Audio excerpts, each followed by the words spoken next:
What's good, everybody, and welcome back to the channel for another episode of our Oakland Athletics franchise here on MLB The Show 23.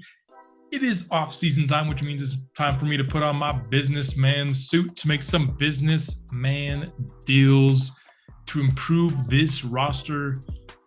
As we see, Max Scherzer and Miguel Cabrera will enter the Baseball Hall of Fame to start this off. Just to start off, I want to make sure last season we had like contracts on automatic, and I want to make sure we don't have that this time around. We do not. Okay. So taking the first look here at exclusive free agents, I don't think I'm going to offer anybody here, if I'm being honest. I don't think it's really in our best interest. Jace Peterson is a little tempting. He just did not hit well last year at all for the team. Sub 700 OPS. Was a positive WAR player because he is a fielder. Not opposed to maybe bringing him back. We will give him an offer here. He's looking for $5 million.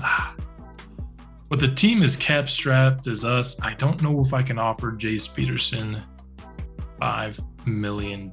So he was kind of the only one that was tempting. Nobody else was great last year. Not that he was either, but he does have, the best fielding on the team. So let's shift gears, see if we can find ourselves a manager that we like. I honestly like Tony Gardner a decent bit here to start off. We are going to offer Diego Herrera here. Only a B level, but 3 of his 4 negatives are to drag bunting, which I do not care about it at all. Excuse me. So getting +2 strikeouts per 9, +2 velocity, going to help our pitching. I'm not going to do much for our hitters, of course, except make them worse at bunting and stealing. But going to save us some money, which, like I said, money is tight here in this organization. Do not forget, I am only allowed to spend 75% of our budget because the owner requires that we keep a 25% minimum profit margin. That is the contract that I signed when I took over the team. And so it says we have 100 million. We really don't. Let's see if we get that manager here. And we do for 2 years. And so our staff is all figured out. And it is time to take our first look at the free agent class. Not quite, though. We actually have to make some 40-man roster decisions, starting here with Soderstrom. Going to be adding him. Wanted to give him a spring training invite anyway. And so the fact that we were basically forced to, not mad about that. Same with Zach Geloff. I don't know if I would have invited him, but he... just because of what his performance was last year, wasn't really like, oh, he should be invited to spring training. But I'm willing to do it. That's all I can say about that. That puts our 40-man roster at 36. Might be taking some of those off. Boyce McDermott, generational prospect. I'm adding him right now. He will be given a spring training invite to the squad, as he's already 81 overall. That's what one of the 5 best players on our team. 1, 2, 3, 4, 5. He's the 6th best player on our team already.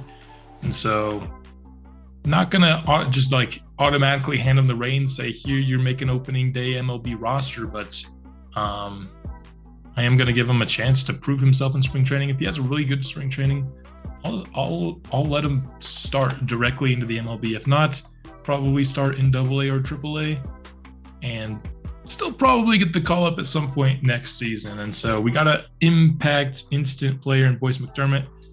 We've already gotten better without even having to sign free agents this for next year. Of course, also have Alex Angeles at catcher, switch hitter. Mostly really a DH at this point in his career, but if we're playing him in AA, I'm fine with him being a worse fielder. Let him develop that fielding. Of course, Gilberto Vasquez, already 69 overall, which is, of course, nice with a potential really well-rounded player, nothing below 60 in terms of his pitch stats, and guys a little bit further to go. Santiago Rodriguez, we've got Kenny Martin, and Salvador Almanzar, who's really bad, but relievers aren't typically that good in general. So I do think we'll have space to make some moves. What I actually want to do, that I'll do off camera, is I'm going to offer arbitration tender contracts, see how much money that leaves us with after the fact. When I've gotten those taken care of, I'll be back with you. All right, here we have it. I have gone through arbitration, tender contracts. I have signed everybody, or at least offered everybody I want to, and I have released anybody that I just know we're not going to offer to. So let's take a look. Now, the guys that I released are still going to show up on the list, but Bobby Witt, want to get him down for 6 years, 66 million, 11 million a year, I think is good, and that's how many years we could likely get him at that figure. 3 million a year for Zach Jackson. Also have arbitration offered, of course. Mariano, another 3 million for a year. I'd be willing to pay that. 1.3 for Seth Brown. Arbitration's pretty close to that number as well. Tyler Wade, 1.6. Like I said, just kind of like a can do it all backup player. So I like that. Domingo Acevedo, I'd like to get him back for 2 years, 2.8. Brett Martin, 2 years as well. Jake Rogers for 2 years. Only offered off arbitration for Mull, but let's just see if we can get him for like 750,000, I guess. And then these guys, yeah, they're all released. So not gonna extend Kaprelian, Rooker, Jeffrey, Pruitt, Guerra. Rooker was just so bad last year. I just can't bring myself to do it, even though he does have B potential. And then kind of we're offering here to all the guys that you would think that we would. Really, it's kind of Dixon's where it starts to go. Just guys with deep potential, I don't really feel the need to offer to. And so actually think I'm supposed to offer to this guy. Yeah, I didn't release him. So Holman will do. If they were like below 65 overall with deep potential, and or they were old with deep potential, I just generally didn't offer them. For the most part, there were some exceptions, but that gives us 37 million in pending offers, 108 million projected surplus. Now, that is not the money that we can spend, of course. Talked about it before. We're only allowed to spend 75% of that budget. We need to keep roughly $40 million. I think it's like 39 point something. I'm just going to keep it simple. I'm going to say that it's, because this is 157 million dollars. No, yes, 157 million dollars is our total. And if you take 25% of that, I mean 39.25. So yeah, I was right. We need to keep 40 million. So we still have a lot to play with, right? That's still of that 108. Our pending offers can get to almost 70, so about 68. So we can get, that leaves us 31 million to play with this year. I plan to use it. Again, another restriction, we have been binded to under contract. We can't offer more than 15 million to 1 year. So I can't just say, hey, we have 31 million. Let's use it to sign Soto, who's getting a ridiculously low offer from the Padres right now, because he wouldn't accept 15 million, So let's go through these players and find out someone who I might want to actually sign. I do have a couple ideas of guys that I already know I'm interested in. One is Fran Mil Reyes, 29 years old, 78 overall B potential, coming off a really good year with 34 homers, 271 average, 855 OPS. I want this caliber of hitter, whether he be, whether he's going to be for us a DH or maybe left field. I can see either one. That's the first contract I want to offer. And the second one kind of the big one I want to offer is I want to offer here to Gleyber Torres. Now, much better hitting lefties than righties, and of course I'd like somebody that could hit righties, but it's not even like he's bad at hitting righties. It's 69 contact, nice with 58 power. Can certainly still hit righties. I think he's good in the field with 77 fielding, 70 reaction, 80 arm accuracy. He just doesn't have a strong arm, which is why he's at second base. Gonna be able to mash lefties and also still hit decently good against righties. I think this is the kind of two-way player that we are looking for here. And so I'm looking to offer roughly a three-year deal worth $9 million. We can offer him star. He's going to be one of the 4 best players in our lineup. And so I'm comfortable offering him that role. Player option, 3-year, $9 million per year, almost a full bar. I am confident we can get him on that. Now we still have about 18 million to play with. Those are kind of the only 2 that I knew that I wanted to do. I do want to get some pitching help as well, but those are kind of the 2 position players that I knew I wanted to target. So got those 2 offers out. Let's see if we can be successful with them. Might even up Franmil Reyes a little bit here, maybe give him an extra $1 million here just to get that a little bit more. And yeah, I like this. Both 3 years with the player option. That puts him here through year 4, where I think year 3, I do want to improve. We hit our goal of losing less than 100 games in season 2. I want to get closer to being a 500 team and maybe start to push towards the playoffs as soon as year 4. These guys will be here for it. Will they be here past it? That only time will tell, but I think I like this starting point for position players. Now let's start to look at some pitchers. All right, here we go. Put some offers out on some pitchers. We've about used all of the budget available to us. We've got like maybe $1 million to play with. I think a little bit more than that because it's technically 39.25 we need to hit. But our biggest get this offseason would be Gleyber Torres. Should he accept? Chris Sale, I'm just offering a 1-year deal. He's very old. Wasn't particularly great last year, but he's kind of the best ratings pitcher I could get. Might change this one if I'm being honest. Franmil Reyes, I like that. Weizga, he was solid if unspectacular, but you take kind of, if he can be somewhere between like a 1.3 something whip with like a 3 ERA, you take that. So I'd like him for a couple of years. Then German Marquez, hasn't been great, has pitched in Coors Field, so I'd like to give him a shot here. Just let's see if he can be good not playing in Coors Field. And so I think he'd be a really good, player to slide into that 3 or 4 slot, depending on if Chris Sale says yes or no. We have another $1 million to play with. Maybe I could reach for somebody with, $8 million, so might do that, but this is basically what I'm trying to do here in off-season number 2. Let's see if any of these guys sign. All right, small update. I did remove Chris Sale. I didn't think it was a very good deal. We can save about $2 million here with Domingo Germán, who is roughly the same caliber of player and did better, so should have done this all the way, but corrected my mistake. We also added some prospects, including Franz Garrison, who just did not sign with us. Doesn't look great, but he's a switch hitter, and just some other C and B potential guys to fill some of the voids of all the guys that I released.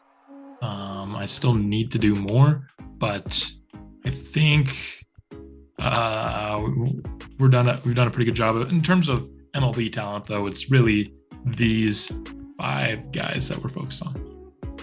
Juan Soto headed to the Twins on a steal of a deal. Why is he accepting $22.6 million? I would have paid much more than that for him. Oh, heartbreaker.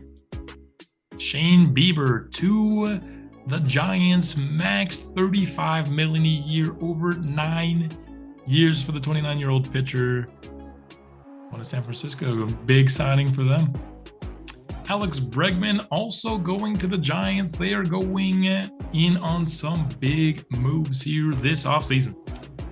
All right, time to give an update to our team. Unfortunately, they don't show any of the cool stuff when it's your team. Like if they're not 85 overall. Gleyber Torres has accepted the 3-year, $27 million contract. Franmil Reyes also accepted his contract, and German Marquez accepted his. We got Drew Pomeranz instead of Loaizaga. Had a really good year last year, just got him on a 1-year deal for $3.5 million. Loaizaga rejected our offer, and so had to pivot from Loaizaga at relief pitcher, and that starting pitcher had to pivot as well. Our offer didn't get accepted. So we got a 1-year, $9 million here for Michael Lorenzen. That would basically fill up our cap space. But no, we're not going to arbitration for anybody. And Kevin Smith's the only guy who, I guess I need to actually still offer him. So where does that put us? So that still give us, that puts us right at 40 million. So we're up against the budget as close as we can be. But if we can get Lorenzen on the squad, I think we'll have accomplished our goal of just, can we get to the point where we're not a bottom feeder team anymore? Can we be a respectable squad? I think with these offers, I think we can do that. So let's see what we've got, or perhaps maybe we withdraw for the moment. I'm going to withdraw for the moment on Lorenzen because we have the Rule 5 draft coming up. That's probably going to impact our pending offers because I do plan to make some offers. Need a little bit, I think, in terms of our bullpen. I'd like to get maybe an arm or two in there. And then maybe one position player as well. We're a little bit light on the corner bases. Maybe, probably not a catcher, maybe a first or third baseman to kind of play backup. We didn't get somebody that hits lefties well for first base. So let's get to the Rule 5 draft. Before the Rule 5 draft, Max Fried, 6 years, $101 million to the Boston Red Sox. They underperformed pretty heavily last season, so they look to retool. Corbin Burns also gets signed prior to the Rule 5 draft. 7 years, $187 million to the Cleveland Guardians. And also our division makes a big move at pitcher.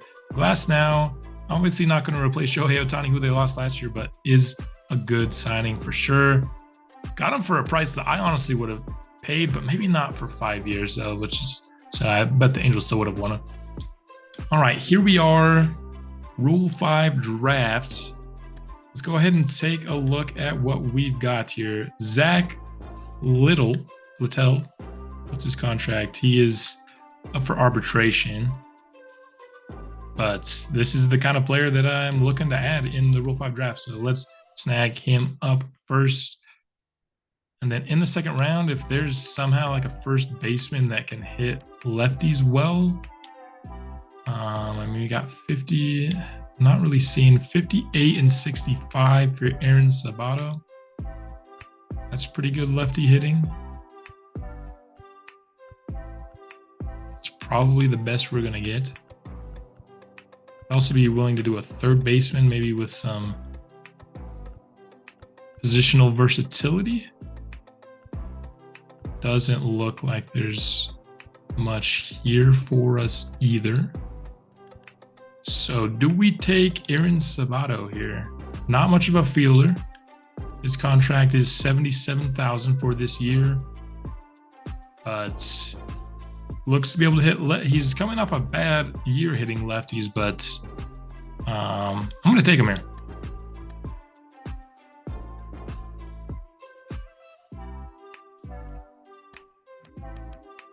And lastly, just want to give us another opportunity to maybe expand even further our bullpen. Luis Oviedo, 25 years old with B potential.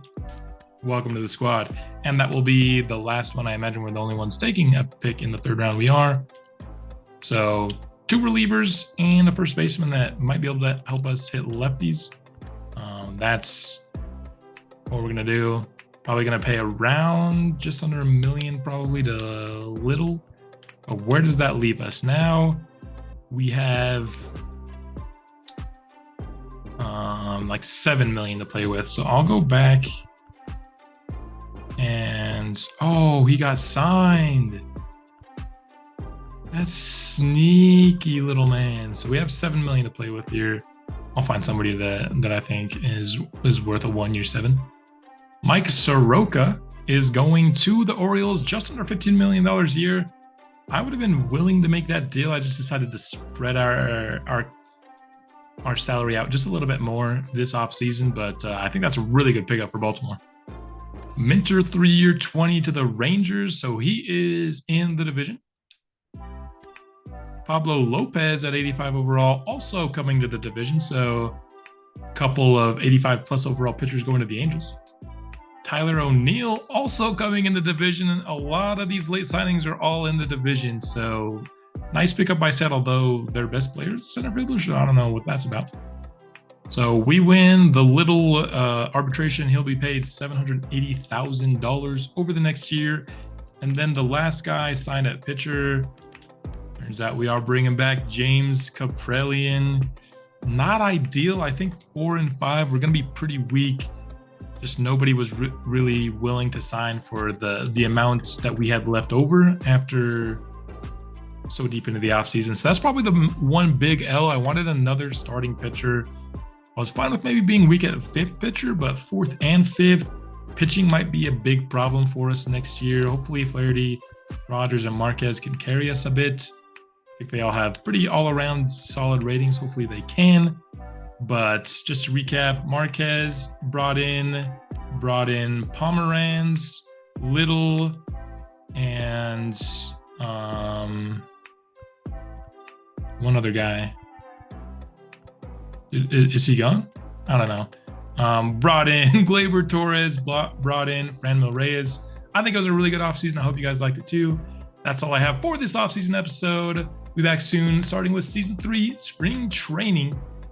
That episode will be coming out soon, and I will see you then.